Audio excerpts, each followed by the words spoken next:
बिस्मिल्लाहिर्रहमानिर्रहीम। अस्सलाम वालेकुम। न्यू वीडियो के साथ आप लोग के सामने हाज़िर हुआ हूँ। कोऑर्डिनेशन कंपाउंड्स के हवाले से एक वीडियो कुछ टाइम पहले मैंने अपने यूट्यूब चैनल पर अपलोड करी थी, जो कोऑर्डिनेशन कंपाउंड्स पार्ट 1 था। उसी सीरीज़ को आज की क्लास में हम फर्दर कंटिन्यू करेंगे और एक प्रिसाइज डिस्कशन कोऑर्डिनेशन कंपाउंड पे उससे आगे प्रोसीड करेंगे। कोऑर्डिनेशन कंपाउंड्स के हवाले से आप पार्ट 1 में, यानी जो एक वीडियो इससे पहले अपलोड करी, उसमें देख सकते हैं कि हमने कोऑर्डिनेशन कंपाउंड्स की डेफिनेशन पढ़ी और उस डेफिनेशन से रिलेटेड चंद एक बातों को हमने डिस्कस किया। कोऑर्डिनेशन कंपाउंड में हमारे पास जो स्ट्रक्चर होता है, वो स्ट्रक्चर कुछ इस तरीके से डिफ़ाइन किया जा सकता है कि इन any coordination compound, central metal atom is surrounded by some ligands। ठीक है, अब सेंट्रल मेटल एटम जो हमारे पास डिस्कस किया जाता है वो ट्रांजिशन मेटल्स हो सकते हैं। ठीक है, और जो लिगेंड्स हैं वो surrounding usually non metal species होते हैं। अब आज की क्लास को हम फर्दर अगर प्रोसीड करें तो देखें, हम लोग इसको थोड़ा सा सिंपल करके अगर कहें तो कोऑर्डिनेशन कंपाउंड को स्क्वायर ब्रैकेट्स के अंदर मेंशन किया जाता है और स्क्वायर ब्रैकेट के अंदर का जितना रीजन होता है उसको कोऑर्डिनेशन स्फीयर या कोऑर्डिनेटिंग स्फीयर का नाम भी दिया जा सकता है। इस कोऑर्डिनेशन स्फीयर में हम ये पढ़ते हैं कि जो सेंट्रल मेटल एटम है उसको कुछ स्पीशीज़ सराउंड कर रहे हैं। उन सराउंडिंग स्पीशीज़ को लिगेंड्स का नाम दिया जाता है और सेंट्रल मेटल एटम जो है वो कोई ट्रांजिशन मेटल हो सकता है। लिगेंड्स के हवाले से अगर डिस्कशन किया जाए तो स्क्रीन पे आप देख सकते हैं कि ligands are the species which can donate electron pairs. वो स्पीशीज़, लिगेंड्स उन स्पीशीज़ को कहा जाएगा जो इलेक्ट्रॉन पेयर डोनेट कर सकें। कोऑर्डिनेशन कंपाउंड की नेमिंग करने के लिए हमें लिगेंड्स के हवाले से तमाम एस्पेक्ट्स मालूम होने चाहिए, जैसे कि how can we classify ligands. तो ligands can be classified on 2 basis. Number 1 कि ligands can be classified on the basis of the charges, that what type of charge is that ligand possessing, and the second one is how many electron pair that can donate by those specific ligand। अब on the basis of charges हमारे पास usually 3 ligands बनते हैं। ठीक है, जिनमें से 2 common हैं और एक बहुत रेयर केस होता है। कौन कौन सा? On the basis of charges अगर देखा जाए तो हमारे पास पॉजिटिव लिगेंड्स, जो कि एक रेयर केस है, ना होने के बराबर एग्जिस्ट करता है। न्यूट्रल लिगेंड जो लिटिल बिट नॉर्मल है, और सबसे कॉमन जो केस है वो नेगेटिव लिगेंड का। अच्छा, ये बात मैं आप लोगों को बताते हुए चलूँ कि लिगेंड के हवाले से चूँकि हम ये कह रहे हैं कि they are the species which can donate electron pair, so we can categorize them as the Lewis base. Ligands are the Lewis bases, क्योंकि लुइस थ्योरी के अकॉर्डिंग हम जो डेफिनेशन पढ़ते हैं उस डेफिनेशन में ये डिस्कस किया जाता है कि वो सब्सटेंस जो इलेक्ट्रॉन पेयर एक्सेप्ट कर सके वो लुइस एसिड है, और जो इलेक्ट्रॉन पेयर डोनेट कर सके वो लुइस बेस है।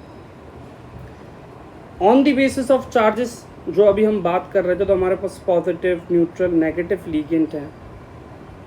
तो यहाँ पे मैंने कुछ एग्जांपल्स मेंशन करी हैं, जैसे कि हम ये कह सकते हैं कि नेगेटिव लिगेंड में हमारे पास क्लोरो, ब्रोमो, आयोडो, फ्लोरो, हाइड्रोक्सो, सायनो, ऑक्सिलाटो, ठीक है, इस तरीके से अमाइडो, नाइट्रो, नाइट्रेटो, एसीटेटो, ठीक है, ऑक्सो, ये तमाम नेगेटिव लिगेंड्स के तौर पर पढ़े जा सकते हैं, ठीक है। और न्यूट्रल लिगेंड में हमारे पास वाटर यानी कि एक्वा, अमोनिया यानी कि अमाइन, और ये इथाइलिन डायमाइन। यूजुअली जितने भी हम ऑर्गेनिक लिगेंड्स पढ़ते हैं, यूजुअली की बात कर रहा हूँ, ठीक है, हर केस की बात नहीं कर रहा, तो यूजुअली जो ऑर्गेनिक लिगेंड्स होते हैं जैसे कि इथाइलिन डायमाइन हो गया, डाइथाइलिन ट्राइअमाइन हो गया, ये जो लिगेंड्स होते हैं ये होते हैं तमाम के तमाम न्यूट्रल लिगेंड। और उसके अलावा इनऑर्गेनिक में देखेंगे तो हमें सिर्फ यही दो मिलते हैं न्यूट्रल लिगेंड। पॉजिटिव लिगेंड्स में हम जो एग्जाम्पल डिस्कस करते हैं वो यूजुअली नाइट्रोसिल होती है, NO पॉजिटिव, और बहुत रेयर केस में एग्जिस्ट करती है। इसी तरीके से on the basis of electron pair की बात की जाए तो हम लोग कह सकते हैं कि लिगेंड कैन बी मोनोडेंटेट, यानी कि it can donate only 1 electron pair, bidentate it can donate only 2 electron pair, और polydentate which means that it can donate more than 2 electron pairs. Monodentate में Cl नेगेटिव, Br नेगेटिव यानी chloro, bromo, iodo, amine, aqua, hydroxo, cyano पढ़े जा सकते हैं। Bidentate में oxo है, ethylene diamine है, ऑक्सलाटो है, ये पढ़े जा सकते हैं। पॉलीडेंटेट में हमारे पास डाइथाइलिन ट्राइअमाइन है, EDTA यानी कि इथाइलिन डायमाइन टेट्राएसीटेट पढ़ा जा सकता है। ये हमारे pass on the basis of electron pair donation, ठीक है। ये आप लोग अपनी बुक से मिल सकते हैं, आप लोग के नोट्स में ये तमाम बातें मौजूद होंगी, इसको वहाँ से पढ़ना ज़रूरी। अगर आप वहाँ से इन क्लासिफिकेशंस को नहीं पढ़ेंगे, अगर आप अपनी बुक से, अपने नोट से इनके नेम्स याद नहीं करेंगे तो नोमेनक्लेचर में बहुत मुश्किल हो जाएगी आप लोग की, ठीक है। अच्छा, इसी तरीके से जो हमारे पास पॉलीडेंटेट लिगेंड होते हैं उनके लिए अक्सर औकात हम लोग क्या बात करते हैं कि जो पॉलीडेंटेट लिगेंड्स होंगे वहाँ पे एक वर्ड पढ़ा जाता है चिलैटिंग एजेंट, यानी कि दे आर चिलैट्स। और ये चिलैटिंग एजेंट क्यों पढ़ा जाता है?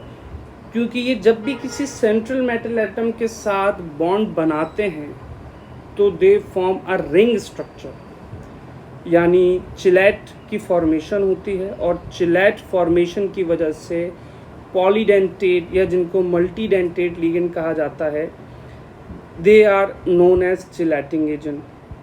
ये चिलैटिंग एजेंट का जो वर्ड है ये बेसिकली ड्राइव हुआ है फ्रॉम क्रैब्स क्लॉज, और क्रैब्स क्लॉज जिस तरीके से केकड़ा अपने किसी शिकार को जकड़ लेता है और एक रिंग फॉर्मेशन हो जाती है, बिल्कुल उसी तरीके से हमारे पास एक polydentate ligand central metal atom को जकड़ लेता है।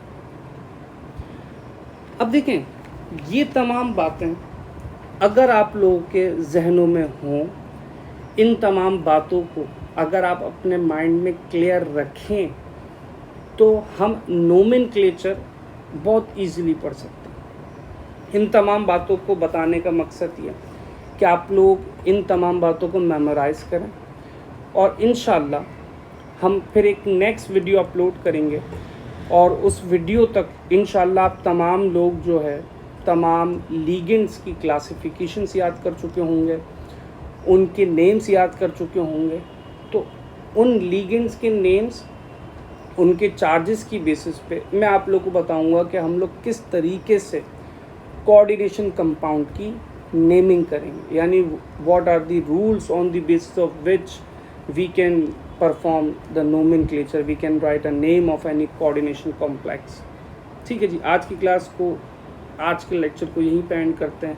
बहुत ज़्यादा लेंथी में लेक्चर नहीं रखूँगा, मेरी कोशिश होगी कि लेक्चर्स को बहुत शॉर्ट रखा जाए, और शॉर्ट रखने की वजह ये होगी कि हम बहुत प्रिसाइज और बहुत ही समराइज एक डिस्कशन करें, और with in 5 minutes, with in 10 minutes आप लोगों को किसी एक ख़ास टॉपिक का रिवीजन मिल जाए, ताकि आप लोग अपना एग्ज़ाम की भरपूर प्रिपरेशन कर सकें। एग्ज़ाम्स के दिनों में कोई बहुत ही लेंदी वीडियो आप लोग के लिए देखना आप लोग के लिए मुनासिब नहीं होगा कि इतना ज़्यादा टाइम आप लोग के पास होगा नहीं। आप लोगों की कोशिश होगी कि आप लोगों को बहुत प्रिसाइज डिस्कशन मिले ताकि जो बातें आपको मालूम हैं उनमें अगर कोई कन्फ्यूजन है तो आप उसको क्लियर कर सकें। ठीक है, इंशाल्लाह फिर नेक्स्ट वीडियो हम लोग अपलोड करेंगे नोमेनक्लेचर फॉर कोऑर्डिनेशन कंपाउंड्स की। तब तक के लिए अल्लाह हाफ़िज़, अपना ख्याल रखिएगा।